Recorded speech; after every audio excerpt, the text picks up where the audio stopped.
በ100 ብር ጀምራችሁ በየወሩ የተቀመጡትን ስኪል ብቻ በመከታተል ልክ በ24ኛው ወር ላይ ሚኒማም ከ4 ሚሊዮን እስከ 80 ሚሊዮን እንገናኛለን። ለመሆኑ ሰው በጀመረው ነገር ላይ ስኬታማ የማይሆነው በጀመረው ነገር ላይ እድገት አልመጣ የሚለው በጀመረው ነገር ላይ የፈለገበት ቦታ የማይደርሰው ለምንድን ነው? በዚህ ፕሮግራም መልስ አለ።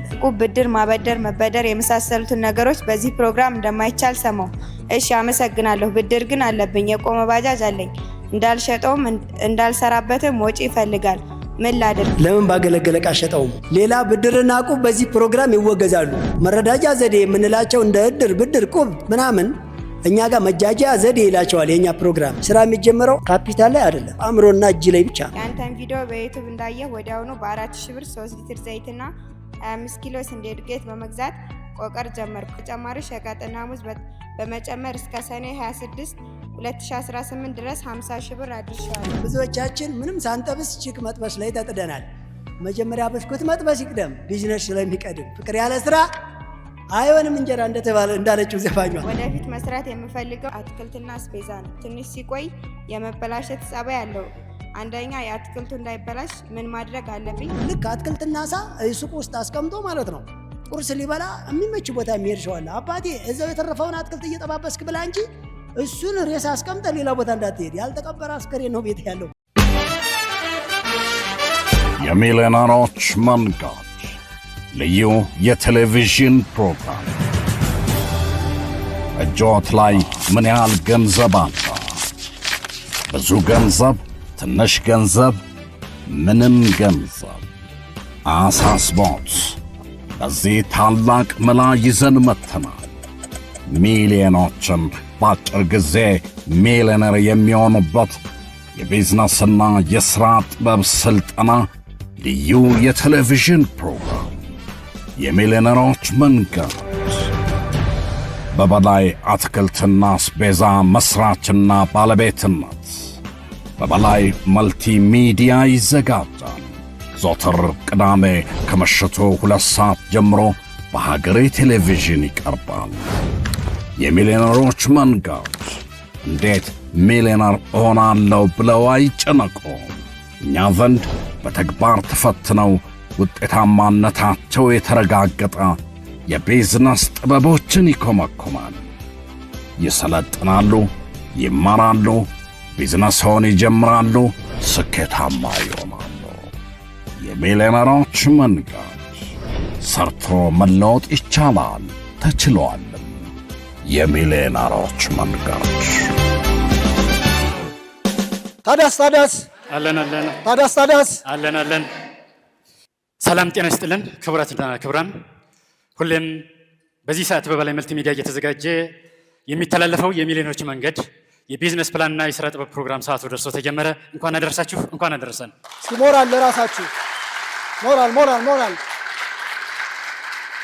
አዎ የሚሊዮነሮች መንገድ በ2 ዓመት የጊዜ ቆይታ 1.5 ሚሊዮን ኢትዮጵያውያን ወደ ስራ ለማስገባት እያሰለጠነ፣ እያስተማረ፣ እያስገነዘበ እንዲሁም ለውጤት በሚያበቃ መልኩ በአፍሪካ የመጀመሪያው የቢዝነስ ፕላን ስልጠና ፕሮግራም።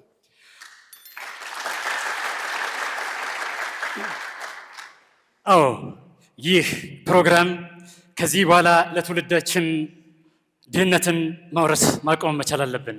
ለትውልዳችን ማውረስ ያለብን ሐቀኝነትን፣ ታታሪነትን፣ አገልጋይነትንና ስራ ፈጣሪነትን ነው። ስለዚህ ኑ አብረን እንፍጠር፣ አብረን እንስራ፣ አብረን እንደግ ይለናል የሚሊዮነሮች መንገድ።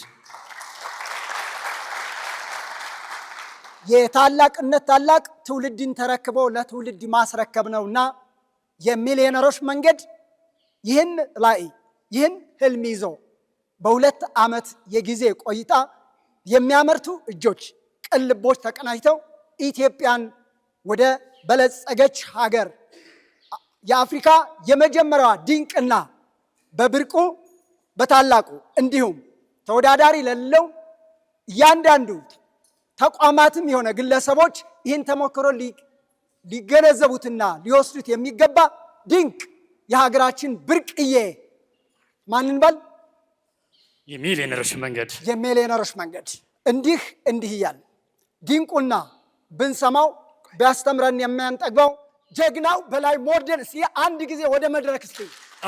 በላይ ሞርደን አገርና የኢትዮጵያውያን ተስፋ የአፍሪካውያን ኩራት ሞራል ስጡልን እስኪ። ሞራል ያንሳል። አሰልጣኛችን እየመጣ ነው። ያንሳል። የሚሊዮነሮች መንገድ አባት የኢትዮጵያውያን ተስፋ የአፍሪካ ኩራት አሰልጣኛችን እየመጣ ነው።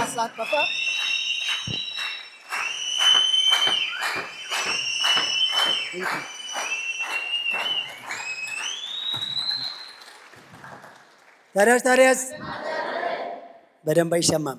ታዲያስ እንዴት አደራችሁ? በማንኛውም ቀንና ሰዓት ምንድነው የምንለው? እንዴት አደራችሁ ማለትም ገና እንዳትረሱ። ይሄን ጧት ማለዳ እየነቃን ገና እየባነንን ስለሆነ ምንም ስላልሰራን አዲስ ልንጀምር ስለሆነ ስለዚህ በድጋሚ እንዴት አደራችሁ? እግዚአብሔር ይመስገን። የትኛውም ሰው ማንኛውንም ስራ ሲጀምር በየሃይማኖቱ የአንድ ደቂቃ ከፈጣሪው ጋር ኮኔክት ያድርግ የሚል እምነት ስላለን መነሳት የምትችሉ ብቻ ብድግ ብለን የአንድ ደቂቃ የህሊና ጸሎት።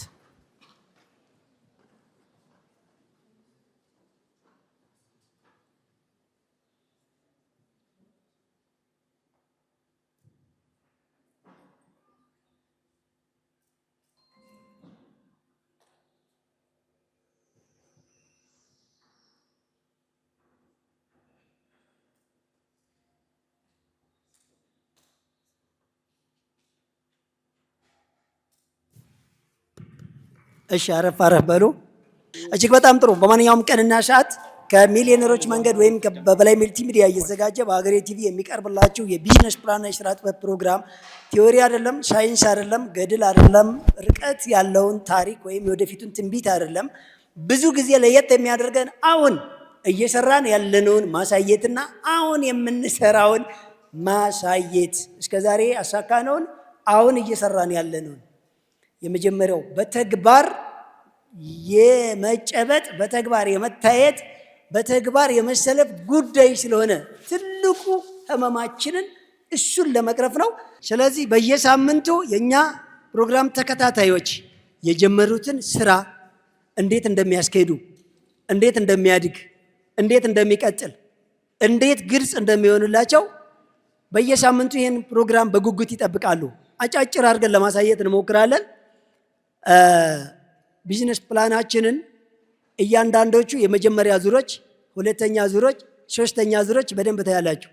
የመጀመሪያ ዙር የሁለት ወር ረፍት በተሰጣቸው ውስጥ ናችሁ። ሁለተኛም ዙር ልክ እንደዛው ሐምሌ 26 ያልቃል። ከዛ በፊት አንድ ጥያቄ ወደዚህ በፍጥነት ጠይቃለሁ። ኮንሽንስ ሆናችሁ አስቡት። ለመሆኑ ሰው በጀመረው ነገር ላይ ስኬታማ የማይሆነው፣ በጀመረው ነገር ላይ እድገት አልመጣ የሚለው፣ በጀመረው ነገር ላይ የፈለገበት ቦታ የማይደርሰው ለምንድን ነው? ዋና ርዕሳችን ነው፣ እንዳትረሱ። ከዚህ በኋላ ወደ ቢዝነስ ፕላናችን ይህችን መልስ አዘጋጁልኝና እንገባለን። ሰው በህይወት ዘመኑ ድሃ ሆኖ መኖርም፣ ያሰበውን ሳያሳካ መኖርም፣ የተሻለ ደረጃ ላይ ሳይደርስ መኖርም፣ መስጠት ሳይችል መኖርም አይፈልግም። እንዳለመታደል ሆኖም እንደው አላውቅም። እንደ አጠቃላይ አፍሪካ ህዝብ በተለይ እኛ ኢትዮጵያን ደግሞ የምንፈልገው ሌላ፣ የምንኖረው ህይወት ሌላ ነው። ለ9 ዓመት ዓለምን ዞረን ያጠና ነው። ድጋሚ ለ8 ዓመት በራሳችን ቢዝነስ ውስጥ ስንቆይ ያገኘነው አንድ ሚስጥር ይሄ ብቻ ነው። ለመሆኑ ሰው የሚፈልገው ደረጃ ላይ ሳይደርስ ረጅም ጊዜ የሚቆየው ወይም ሳይደርስ ይህን ዓለም የሚሰናበተው ለምንድን ነው? አሁን እዚህ ጥያቄ ውስጥ የኛ መልስ አለ። አልመረራችሁም? ሀገር መምራት ፈልጋችሁ ታች፣ ሀብታም መሆን ፈልጋችሁ ድሃ፣ ምሁር መሆን ፈልጋችሁ ገገማ፣ በጣም ብዙ ነገር አቅዳችሁ ግን እምቢ ያላችሁ፣ ተምራችሁ እንደጨረሳችሁ የድርጅት ባለቤት ወይም ደግሞ የተሻለ ቅጥር ለማግኘት ወይም ደግሞ የተሻለ አገልግሎት በሄዳችሁበት ተሰሚነት ተጽዕኖ ፈጣሪ በጣም ብዙ ነገር መሆን እናስብና ግን እሱ አልሳካ ያለው ለምንድን ነው? በዚህ ፕሮግራም መልስ አለ። ጠየኳችሁ እንጂ ኢማጂኔሽን እናንተ ራሳችሁ መልሱት። መልሱ ግን እዚህ ጋር አለ። እሱም መልስ ይዟል። እኔ ልንገራችሁና እናሳያቸዋለን ቢዝነስ ፕላኑን። የዚህ ሁሉ ሰው የፈለገው ደረጃ ላይ ያለ መድረስ ሚስጥር ትልቁ ህመም ማቋረጥ፣ አቅጣጫ ሲጠፋ፣ ድካም ሲበዛ፣ ነገሮች ሲሰበሰቡ፣ ሞራል ሲያንስ ልክ በዛን ሰዓት ማቋረጥ፣ ሌላ መንገድን መፈለግ። ከዚህ ውጭ መልስ የለም። ለዚህ መልስ ደግሞ ቢዝነስ ፕላናችንን በደንብ እናሳያቸዋለን። ትልቁ ችግር ይሄ ነው። በቃ የማንኛውም ሰው እቅድ ተቀጥሮ የሚሰራ ሰው አመራር መሆን ነው የሚፈልገው። ሹመኛም ከሆነ የሁሉም በላይ ሆኖ የሚችለውን ውስጡ ያለውን ልብ አውጥቶ አገሪቱን ማስተዳደር ነው የሚፈልገው። የሃይማኖት መሪ መሩት፣ ፖለቲካ መሪ መሩት፣ ምንም መሩት። ሌላ የራሱ ቢዝነስ ያለው ሰው በፍጥነት አዋጭነቱን ነው የሚፈልገው። ሁሉም ሰው በተሰለፈበት ሜዳ አንደኛ መውጣት ነው የሚፈልገው። ነገር ግን ለማሳካት እየተቸገርን ያለነው ይህቺ ሲስተም ስለሌለች ስለሆነ በቢዝነሱ ዓለም ያሰማራ ናችሁ ጠቅላላ ፕሮግራማችን ተከታታዮች ይህችን ቢዝነስ ፕላን ያዘጋጀናት ለምን ካላችሁ የየወር ግብ እኛ ወጣን፣ የየሳምንትም ስልጠና አዘጋጀን፣ የዓመታት እቅድ መዳረሻም ተስተካከለ። ሊያደናቀፋችሁ የሚችልን ነገር ሁሉ ከፊት መጥረግ ጀመርን። ጥያቄ የሚፈጥርባችሁን ሁሉ ለእኛ እንድጠይቁ እኛ ዝግጁ አደረግን። ዓለም ላይ ያለ እውቀትን ሁሉ አነፈነፍን። ስኬትን ሁሉ በእኛ ላይ ሞክረን አሳየን። አሁን ግን በራሳችን ጊዜና ገንዘብ አንድም ሰው ሳይደናቀፍ ሰክሰስፉል እንዲሆን ይህ ፕሮግራም እንደ ሻማ ቀልጦ እያበራላችሁ ስለሆነ እሺ ወደ ቢዝነስ ፕላናችን እንግባ። ሬዲ? ማንኛውም ሰው በየሳምንቱ ይችን ቢዝነስ ፕላን ፈትሾ በ4 ሳምንት በተቀመጠው ካታጎሪ ክሎዝ እየግቡ ላይ እንዲመታ ይሮጣል። ማቋረጥ የሚባል ይህን ጊዜ ይቆማል። አያችሁ፣ የስኬታችን ትልቁ እንቅፋት ማቋረጥ የሚባል ነበር፣ መደብዘዝ የሚባል ነበር፣ መውሰብሰብ የሚባል ነበር፣ መንቀርፈፍ የሚባል ነበር፣ ግራ መጋባት የሚባለው ነበር። አሁንስ በዚች ቢዝነስ ፕላን ለምሳሌ ማንኛውም ሰው የግል ስራውን እየሰራ የሚሆን ወይም እየተማረ ወይም ምንም ሙሉ ጊዜውን እሱም ብቻ እያደረገ በ100 ብር የተጀመረ ቢዝነስ ፕላን ወሩ መጨረሻ ላይ 100 ብር አድርጎ ከመነሻ ካፒታሉ ጋር 200፣ ሁለተኛው ወር ላይ 400፣ ሶስተኛው ወር ላይ 800 እያለ ሲሄድ ይችን እቅድ ወደፊትም ወደኋላም እንዳይሄድ የኛ ፕሮግራም ጋይድ ያደርገዋል። ብዙ ጊዜ እየተናገርን የምንሄደው ይህ በ100 ብር የተጀመረ ቢዝነስ ፕላን በ24 ወር ማለትም ሁለተኛው ዓመት ላይ ብቻ 4,124,437 ብር የሚደርሰው በዚህ ቢዝነስ ፕላን ጋይድ ሲደረግ ብቻ ነው። እስከ ዛሬ ድረስ 100 ብር አታችሁ ነው? በቀን 1 ሰዓት አታችሁ ነው? አይደለም። ለምን ካላችሁኝ በዚህ ቢዝነስ ፕላን መሰረት ጋይድ ስላልተደረጋችሁ። በእንደዚህ አይነት በየሳምንትና በየወር እቅዳችሁንና ስኬታችሁን የሚመረምር ስለሌለ፣ ከፊት የተቀመጠ ቁልጭ ያለ ነገር ስለሌለ፣ አብረው የሚሮጡ ስለሌሉ፣ ከጎን ስትወድቁ የሚያነሳ ስለሌለ፣ ኃላፊነቱን ወስዶ የሚያሳይ ስለሌለ፣ ወይም ደግሞ አሳክቶት ለእኛ ምስክር የሚሆን ስለሌለ፣ ስለዚህ ምን አልኳችሁ? በ100 ብር ጀምራችሁ በየወሩ የተቀመጡትን እስኪድ ብቻ በመከታተል ልክ በ24ኛው ወር ላይ ሚኒማም ከ4 ሚሊዮን እስከ 80 ሚሊዮን ሀብታችሁ የሚደርስበት አንድም ሰው ምንም አይነት ድጋፍ ሳይጠይቅ ምንም አይነት ጭንቀት ሳይሰማው በቀላሉ ሊሄድ የቻለው በየሳምንቱ በተቀመጠው ስልጠና መሰረት ስለምትሄዱ ጥያቄያችሁን ስለምንመልስና በየወር በተቀመጠችው ቢዝነስ ፕላን ልክ ብቻ ስለምታሳኩ። ማቋረጥ ከሌለ የምትፈልጉት ደረጃ ላይ ከመድረስ ምንም አይነት ኃይል ስለማያስቆማችሁ። ቀጥይ። ይሄ 100 ብር ነው። ያው እንግዲህ ድራማ ነው። በአሁኑ ሰዓት የሚገርማቸው የዛሬ 18 ዓመት የመጀመሪያውን ጥናት ስናደርግ በ1 ብር አንድ ሰው ቢዝነስ ይጀምራል ነበረ። አሁን 100 እጥፍ አድርገ ነው ግሽበቱን በዚህ 18 ዓመት ውስጥ ለ9 ዓመት ጥናቱን ጨርሰን ለ10 ዓመት ደግሞ ለ8 ዓመት እኛ ድርጅት ላይ ሙከራው ስናደርግ በጥቅሉ ወደ 17 ዓመት መጣ። ግን ምንድነው ያደረግነው? በ100 ብር በ100 ብር የጀመረ ታዲያ እኮ መነሻ ካፒታል እያንዳንዳቸው በነፍስ ወከፍ እኮ በሚሊዮን የሚቆጠሩ ሰዎችን እኮ ኢንተርቪው አድርገናል ዞረን። ወንድሜ ለምንድነው ቢዝነስ ማጀምረው? ይሄ ስለሌለ። እህቴ ለምንድነው ቢዝነስ ማጀምሪው? መነሻ ካፒታል ስለሌለ። ብዙ ጊዜ የምናነሳውን አንድ ምሳሌ ልንገራቸው። 100 ብር ብቻ ሊኖረው የሚችል ልጅ እኮ በ100 ብር ለቢዝነስ አጀምርም ሲለው 1000 ቢኖር ጀምር ነበር፣ 100 ብር ምን ይሰራል ነው ያለው። 1000 ብር ያለው ልጅ ግን ወንድሜ ለቢዝነስ አጀምርም እኔ ላግዝህ ሲለው 1000 ምን ይሰራል? 10000 ቢኖር አሳይ ነበር ነው ያለው። አያችሁ 1000 ያለው 10000 ያለው ልጅ ደግሞ 10000 ምን ይሰራል? አሁን 100,000 ብር ቢኖረኝ ጀምር ነበር። አየህ ትውልድ እየተሸወድክ ያለው በማታውቀው መንገድ ተሸውደ ያለው ገንዘብ ካንተ በላይ መስሎ አስበው ነበር። ስራ የሚጀምረው አእምሮና እጅ ላይ ብቻ ነው፣ ካፒታል ላይ አይደለም። ካፒታል ታዛዥ ነው። ሰው የሚሄደው በጫማው ነው በእግሩ? በምኑ ነው የሚሄደው? በእግሩ። ያለ ጫማ መሄድ ይቻላል አይቻልም? ያለ እግርስ በጫማ ይቻላል? አያችሁ ያለ ካፒታል ስራ አይጀመርም ያላችሁ ሰዎች፣ ያለ ካፒታል ስራ ይጀመራል። ያለ አእምሮ ግን ካፒታል ቢኖር አይጀመርም። ካፒታል የኢንቨስትመንት አንድ ካታጎሪና ማንቀሳቀሻ ነው። ሰው በባዶ እግሩ ከሚሄድ ጫማን አድርጎ ቢሄድ የተሻለ ኮምፈርትና የተሻለ ፍጥነት እንዲኖረው የተደረገ ዘዴ ስለሆነ ካፒታልም በቢዝነሳችን ውስጥ እንዲያፈጥንልንና ለኢንቨስትመንት እንዲመች ግዝፈት እንዲኖረው እንጂ መሰረታዊ አይደለም። ይህንን እርግጠኛው ነው። በ100,000 ብርም የጀመረ ሰው ከ24 ወር በኋላ እኩል 4 ሚሊዮን ምናምን ላይ ይገናኛል ካፒታላቸው። ሚኒመም ማክሲመም እስከ 80 ሚሊዮን ምንም ልዩነት የለውም። በምሁራን ዘንድ ገንዘብ ምንም አይነት መለኪያ የለውም። እንደ ምሁራኑ አስተዛዘዝ ነው። በ1 ቢሊዮንም በ1 ሚሊዮንም በ1,000 በ100,000 የጀመሩ ሰዎች መዳረሻቸው እኩል ሊሆን ይችላል፣ መጀመሪያቸው ቢለያይም ማለት ነው። አያችሁ ለምን ካላችሁኝ ሲጀመር ማንኛውም እንቅስቃሴ በአእምሮ ውስጥ ነው የሚጀምረውም የሚያልቀውም። መጀመሪያ አዳራሽም ሀሳብ ስለነበረ ምጡቅ አእምሮ ሰዎች ከሳሉት በኋላ ስለሆነ ቤት ሆኖ የተገኘው ማለት ነው።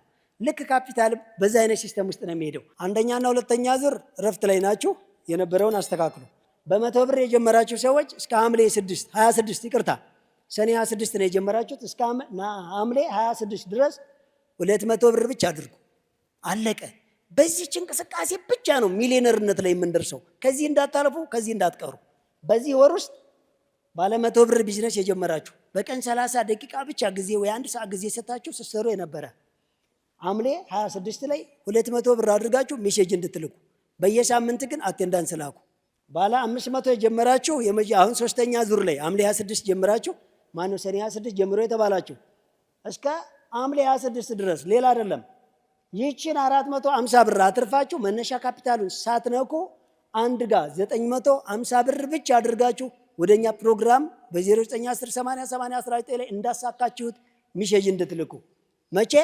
ሐምሌ 26 ነሐሴ 26 ታችኛው ላይ እንገናኛለን። እሺ ባለ 1000 የጀመራችሁ እስከ ሐምሌ 26 ድረስ 750 ብርን ብቻ አትርፋችሁ 1750 ብር እንድታደርሱ። ይህችን ሲስተም ብቻ ነው መከተል ከእናንተ የሚጠበቀው።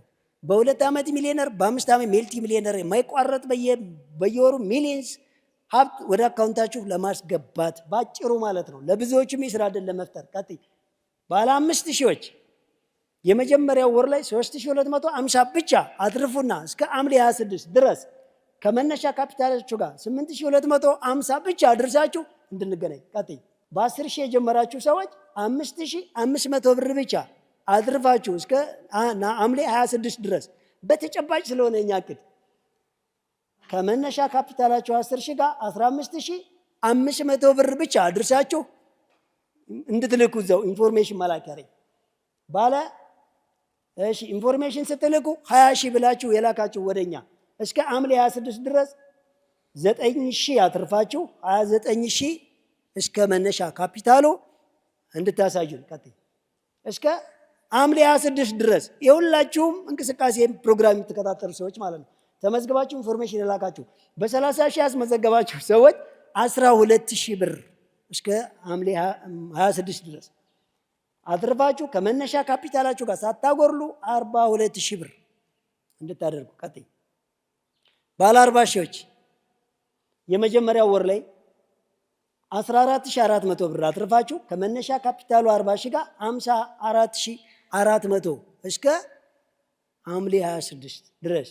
ባለ 50,000 ሰዎች ደግሞ 16,250 ብር ከመነሻ ካፒታላችሁ ጋር ሲደመር 66,250 ብር እስከ ሐምሌ 26 ድረስ። ማለትም የኛ ፕሮግራም ልዩ የሚያደርገው በየሳምንት ያልገባህን ጠይቅ፣ የተቸገርከውን ትታገዛለህ፣ በየወሩ የደረስክበትን ታሳውቃለህ፣ በተጨባጭ ተወጥራለህ። ይህንን ለማሳካት ማህበራዊ ህይወትን፣ ጊዜያዊ ምቾትን፣ የተለያዩ ነገሮችን እርግፍ አድርገህ መተው መቻል አለብህ።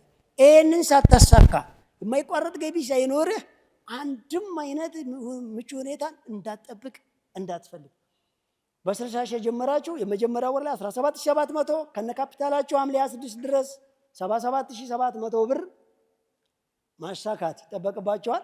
በ70 ሺህ የጀመራችሁ ላይክ ፐርሰንቱን እያያችሁ 27% ነው።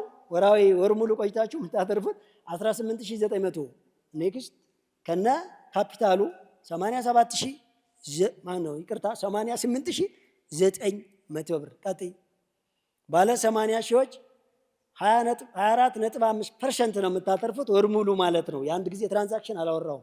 ስለዚህ 19600 ብር ከመነሻ ካፒታላችሁ ጋር እስከ ሐምሌ 26 ድረስ 99600 ብር አድርጋችሁ ኢንፎርሜሽን መላክ ወደኛ። እስከዛ ለማሳካት ከተቸገራችሁ በየሳምንቱ ጥያቄያችሁን ቶሎ ቶሎ አቅርቡ። ግራ የገባን፣ ያስቸገረን፣ ያመመን፣ እንዲህ ያለን፣ የጨለመብን እሱን መልስ ለመመለስ ተዘጋጅተናል ማለት ነው። እሺ በ90 ሺህ የጀመራችሁ ሰዎች 22.3% ነው የምታተርፉት ወር ሙሉ ቆይታችሁ ማለትም ወይ በ20 ወይ በ30 እንበለው ትራንዛክሽን ውስጥ ያልፋል። እሺ የመጀመሪያው ወር ላይ 20,070 ብር ነው የምታተርፉት። 110,070 ብርን እስከ ሐምሌ 26 ድረስ ማትረፍ አለባችሁ። ባለ 100 ሺህ ብሮች 20.4% ነው ወር ሙሉ የምታተርፉት። ፊት ለፊቱ ላይ ይሄን 20,400 የመጀመሪያ ወር ትርፋችሁ ይሆናል እስከ ሐምሌ 26 ከመነሻ ካፒታላችሁ ጋር 120,400 ብርን አትርፋችሁ ማሳየት። ይሄ ማለት በየወር ትርፎ አይደለም። እንግዲህ እንደምታውቁት ቅድም ሃይላይት እንዳሳየዋችሁ እስከ ነሐሴ 26 ሌላ ኦፕሽን ነው የሚጠብቃችሁ። እስከ መስከረም 26 ሌላ ነው። እስከ ጥቅምት 26 ሌላ ነው። ልክ በ24 ወር ሚኒመም ከ4 ሚሊዮን በላይ እንገናኛለን። በ5 ዓመት ጊዜ ላይ ግን ከ2 ዓመት በኋላ ወደ ቢሊዮነሮች መንገድ ስልጠና ነው የምንገባው። ኢንተርናሽናል ሪሞተር የሆነ ብራንድ ስልጠና ነው። እዚህ ሆናችሁ እንዴት ዓለምን እንደምትበረብሩና ብራንዳችሁ እንዴት ድንበርና ዘመን ተሻጋሪ ሆኖ ኢኮኖሚን የመዘወር አቅም እንደሚኖረው ነው። በቀላሉ ግን ቢዝነስ ተብሎ ህይወት የሚዘራበት ራሱ የሰው ልጅ ነው። ይሄን ለማሳካት ተመዝግባችሁ ያላችሁ በሙሉ በየሳምንቱ ከሀገር ውስጥ እስከ ውጭ ዘወትር እሑድ በሚተላለፈው በአካል በሚገኘው ፕሮግራም ላይ ከ7 ሰዓት እስከ 9 ሰዓት ባለው ከዚህ ውጭ የሚሳተፉት ሰፋ ያለ ቁጥር ያላቸው 1.2 ሚሊዮን ሰዎች ተከታትለው የሚመዘገቡት በበላይ መልቲ ሚዲያ የተዘጋጀ ሀገሬ ቴሌቪዥን ላይ ከምሽቱ ቅዳሜ ምሽቱ 2 ሰዓት እስከ 4 ሰዓት የነበረው አሁን ዘወትር እሑድ ከምሽቱ 2 ሰዓት እስከ 4 ሰዓት እንደዚሁም ሮብ ከቀኑ 9 ሰዓት እስከ 11 ሰዓት ሐሙስ ከረፋዱ 3 ሰዓት እስከ 5 ሰዓት የሚተላለፈው ፕሮግራም በመከታተል ይሄንንም ሁለት እድል ካላገኛችሁ በላይ ሚዲያ ብላችሁ ዩቲዩብ ቻናላችን ላይ ገብታችሁ በየሳምንቱ ፕሮግራሙን በመከታተል አጠቃላይ ግልጽ ያልሆነላችሁን ጥያቄ ስጠይቁ ለቆያችሁ ደግሞ ከዳታ ላይ ጥያቄው ዋናውን ጥያቄ ሰብስቦ እዚህ መጥቶ የእናንተን ጥያቄ ወክሎ ለተወሰነ ደቂቃ የሚጠይቅ ሰዋል። እሱን አንድ ጊዜ ወደ መድረክ ላኩልኝና የእናንተን ጥያቄ የሚጠይቅን ሰው ደግሞ አዳምጡ። ይህንን ለማሳካት የተቸገራችሁ ግራ የገባችሁ ሰዎች ይህንን ፕሮግራም ስትከታተሉ ገጻችን ላይ ገብታችሁ ለጻፋችሁ ጥያቄ በሙሉ መልስ መስጠት ስላለብን ከዛ ለተወሰነች ደቂቃ ወደ ኦዲየንስ እንመጣለን። ጥያቄዋን አንድ ጊዜ ወደ መድረክ ለጠያቂዋን ሸፕ ሞቅ አድርጋችሁ የእናንተ ጥያቄ ነው።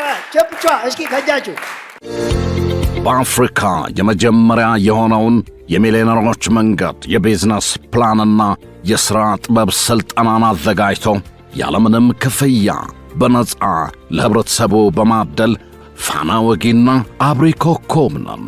ታዲያ የዚህ ሁሉ የልህቀት ሥልጠናዎች ሙሉ ወጪያቸው በበላይ አትክልትና አስቤዛ ማዕከል ይሸፍናል። አስደማሚ ነው። እርሶም ከበላይ አስቤዛና አትክልት ሲሸምቱ በአገልግሎታችን ይደሰታሉ። በሀገራችን የቢዝነስ ስልጣኔ ላይ አሻራውን ያትማሉ። በአንድ ጠጠር ሁለት ወፍ ይሏል። ይህ ነው በላይ አትክልትና አስቤዛ። ቁጥር 1 ካራ ኮተቤ መድኃኔ ዓለም መግቢያ 60 ሜትር ገባ ብሎ። ቁጥር 2 በእድሳት ላይ ነው። ቁጥር 3 ወደ ኮተቤ ገብርኤል በሚወስደው አዲሱ አስፓልት ላይ። ቁጥር 4 ወሰን ወደ ራእይ ጤና ጣቢያ መግቢያ ከዋናው አስፓልት 30 ሜትር ገባ ብሎ። ቁጥር 5 ፊጋ መስቀለኛ ወደ መገናኛ ታክሲ መያዣው ጋር። ከ500 በላይ የእርሻና የፋብሪካ ምርቶችን በአንድ ቦታ በተመጣጣኝ ዋጋ ይሸምቱ፣ ይንበሽበሹ። በ0911 992411 ሃሎ ይበሉን። በላይ አስቤዛ ማዕከል የጊዜውና የኢኮኖሚው ብቸኛ አጋር። በላይ አስቤዛ ማዕከል በጥናት በሥራ በምርት በንግዱ ሀብትና ትረፍርፈው ስኬት ጋር ሲሄዱ ጤና ካልቀደመ ከንቱ ነው መንገዱ።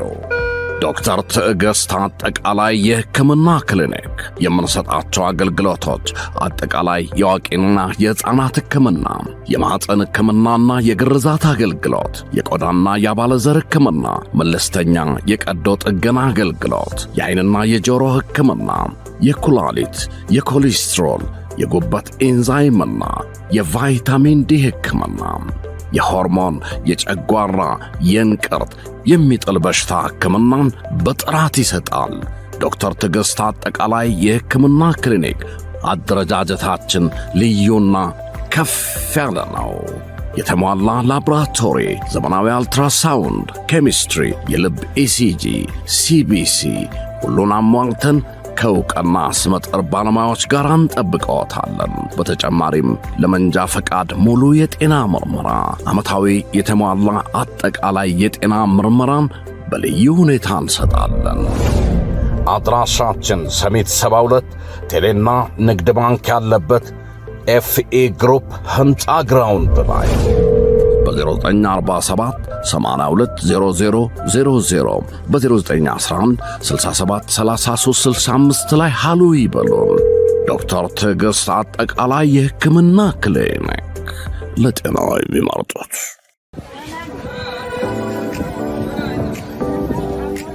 ለነጻነቶ ልዩ ምርጫ ነጻነት አትክልትና አስቤዛ ከአንድ ቦታ ሳይወጡና ሳይወርዱ ሳይንከራተቱ አስቤዛውን ከነጻነት በምቾት ይዘዙ፣ ይሸምቱ።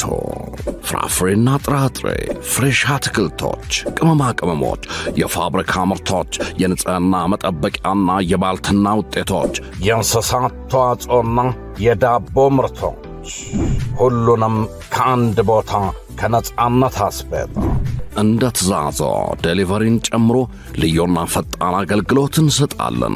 ይምጡ። ቁጥር 1 ካራ አርሴማ ሰፈር፣ ቁጥር 2 ጎሮ አደባባይ ወደ ሰፈራ መሄጃ፣ ቁጥር 3 ከፔፕሲ ወደ አያት በሚወስደው መንገድ ሰሚት 72 ፕላዛ ግራውንድ ላይ። ለበለጠ መረጃ በ0939 115529 ሃሎ ይበሉን። ነጻነት አስቤዛ ይመርጡናል።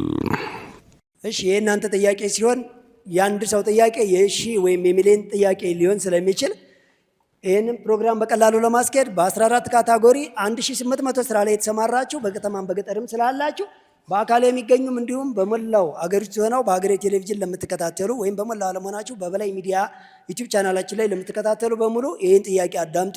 የሚመለሰው ለሁላችሁም ስለሆነ ያለ ኤሌክትሪክና ያለ ነዳጅ የሚሰራ የውሃ ፓምፕ ይኖራል እንዴ? ለምሳሌ በእጅ የሚገፋ በእግር የሚረገጥ ብቻ ያለ ኤሌክትሪክና ያለ ነዳጅ የሚሰራ ብትጠቁመኝ። አሰፋ ነኝ። ኮድ ስርኤም 1058 የተመዘገብኩት በግብርና እርሻ ነው። እጅግ በጣም ጥሩ ሰምታችኋል። ብዙ ጊዜ ኤሌክትሪክ ለማግኘት በገጠር ውስጥ ይቸገራሉ።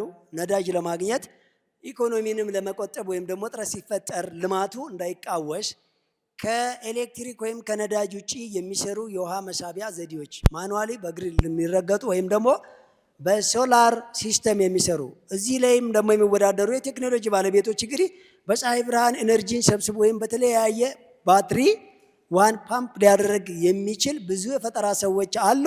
ስለዚህ የዚህ ባለቤት የሆኑ ሰዎችን ገጻችን ላይ እናስቀምጣለን። መደወል ትችላለህ ወንድሜ፣ በቀላሉ ታገኛቸዋለህ። ቀጥይ።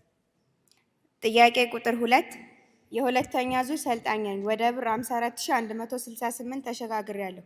ከዲላ አቶ በላይ ለወይዘሮ ኪያና ለቤተሰቡ ለሚሊዮነሮች መንገድ አባላት በሙሉ ሰላምና የተመቻቸ የስራ ጊዜ እመኛለሁ። ሀገራችን ሰላም እንዲሆን እመኛለሁ። ጥያቄ ድርጅት ሳይስፋፋ ሰራተኛ ሳይቀጥሩ ሚሊዮነር መሆን ይቻላልን? ሁለተኛ የገጠመን ችግር ለማስተካከል የማስተካከያ ጊዜ ቢሰጠን።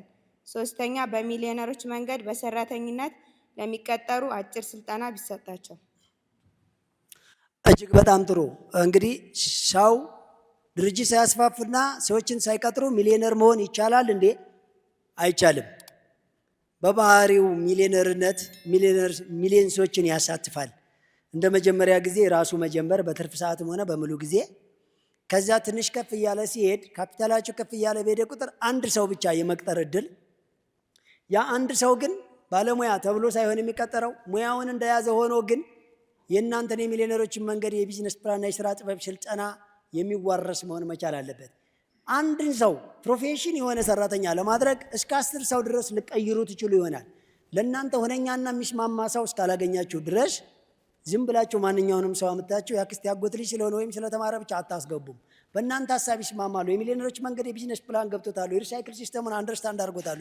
ቅድሚያ ላልባሌ ህይወትን ትቶ ቅድሚያ ለቢዝነስ ጊዜ መስጠት ዋጋ እንደሚያስከፍልና ዋጋ እንደሚያስገኝ ገብቶታል የሚለው ነው። ሌላ ምናልባት የሰራተኛ አቀጣጠር ሲስተም አሳይተናል። ሌላ ማንኛውም የሚሊዮነሮች መንገድ ሰልጣኝ ሰው የሚቀጥረው ራሱ በሚሊዮነሮች መንገድ ቢዝነስ ፕላን የሚከታተል ሰው ነው። አንደኛ ደሞዝ ሳይወስድ ለ5 ዓመት ቆይቶ ድርጅት የሚከፈትለት፣ ሌላ ይህን ፕሮግራም በየሳምንቱ እንዲከታተል የሚፈቀድለት፣ ሌላ በቀን 4 ጊዜ መመገብና ማንነቱን ያልተነካ መብቱ እንዲጠበቅለት ይህን ስልጠና የሚከታተልና በዚህ ዙሪያ ላይ ግንዛቤ ያለው ሰው እንዲቀጥሩም ተናግረናል። ስለዚህ በቀላሉ የዚህ ሰውዬ ብዙ ሰዎችን ሳያሳትፉ ሚሊዮነር መሆን አይቻልም። ምናልባት አያላን ሀገሮች እና አማዞን ሮቦትን አይኤን እያሳተፉ ነው።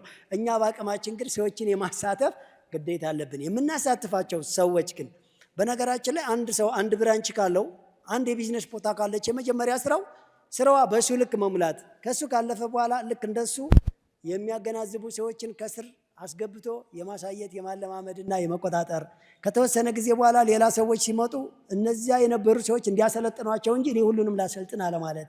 ሌላው ያ ብራንች እንደ መጀመሪያ ጊዜ የስራ ቦታ መሙላት፣ ፕሮፌሽን መሆን፣ መስፋትና መግዘፍ ከቻለ በኋላ ቁጥር 2 ቁጥር 3 እየተባለ ቅርንጫፍ እንዲከፈት በሚደረግ ሰዓት አሁን የሊደርሺፕ ኳሊቲ ሲስተም ይጠቀምበታል፣ ያስፈልገዋል። ምን ታማኝ ወታደር የሆነ ለቢዝነሱ የማይሰርቅ የማይቀማ የማይንከራተት ዝም ብሎ የማይወዛገብ ደሞዝን ተቀብሎ የማያጠፋ ትንንሽ አክቲቭ የሆኑ ጥቅሞች የማያጓጉት ሰው ለመፍጠር በዚህ ፕሮግራም ላይ እንዲሳተፍና እሱ ከጧት እስከ ማታ በቀን 20 ደቂቃ በሳምንት የ2 ሰዓት ስልጠና ያስፈልገዋል ማለት ነው።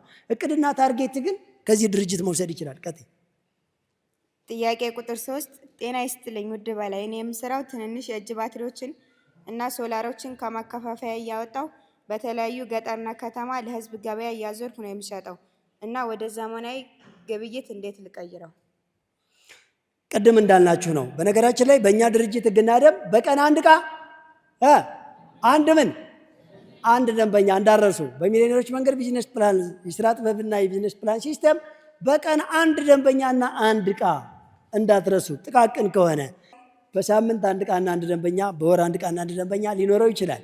ነገር ግን ከትንንሽ ጀምሮ ይሄ ሰውዬ ትንንሽ የእጅ ባትሪዎችን አዙሬ ካለ በእኛ ህግና ደንብ ልንገራችሁ፣ ስንት ባትሪ ይሆን የሚያዞረው? 10 ነው። 10 ከሆነ ከ10ሩ ትርፍ ላይ አንድ መጨመር አለበት። ሰኞ 11 ዕቃ ያዝ፣ ማክሰኞ 12 ዕቃ ያዝ፣ ሮብ 13 ዕቃ ያዝ፣ አርብ 14 ዕቃ ያዝ።